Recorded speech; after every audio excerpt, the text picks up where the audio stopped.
Kid Rock to headline Turning Point USA's All-American Halftime Show as alternative to Bad Bunny's Super Bowl performance.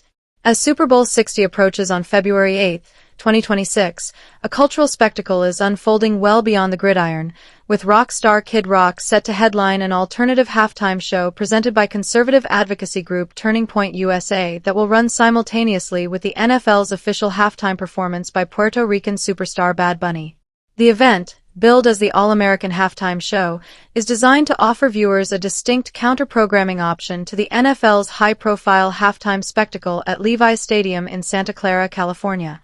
While the league's halftime show this year features Bad Bunny, a Grammy-winning and globally popular artist, Turning Point USA has lined up a roster of performers it says will celebrate faith, family, and freedom.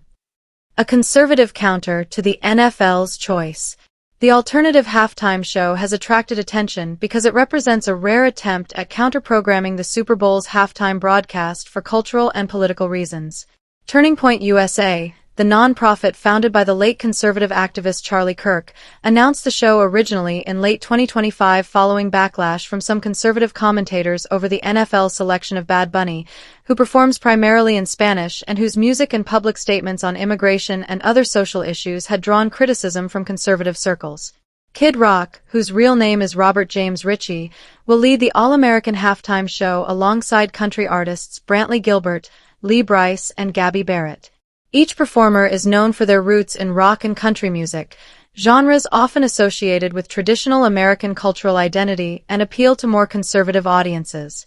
What Turning Point USA aims to offer. Organizers have positioned the show as an entertainment option that contrasts with what they view as the NFL's more global and progressive approach. In announcing the lineup, Kid Rock framed the venture as something of a David and Goliath challenge compared with the NFL's massive production and the mainstream appeal of Bad Bunny. He has said the alternative concert will offer great songs for folks who love America, underscoring its emphasis on country rock music and traditional themes. Turning Point USA spokesman Andrew Calvert expanded on that idea, asserting the All-American Halftime Show is meant to be fun, excellent, and exciting for the entire family, with no agenda other than to celebrate faith, family, and freedom.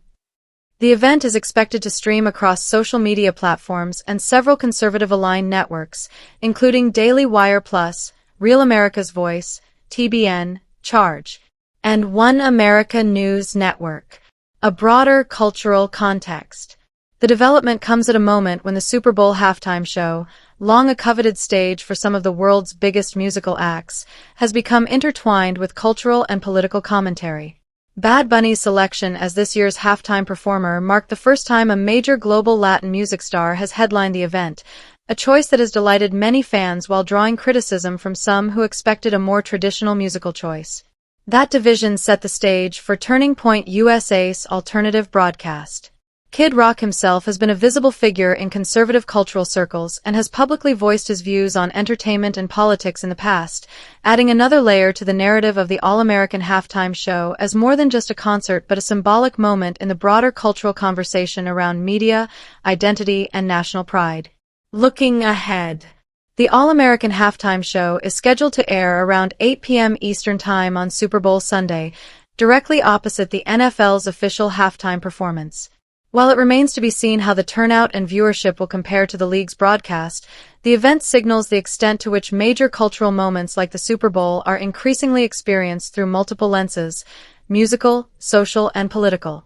Both broadcasts are expected to draw attention from different segments of the audience, offering viewers alternative entertainment choices on one of the biggest nights of the year in American sports and popular culture.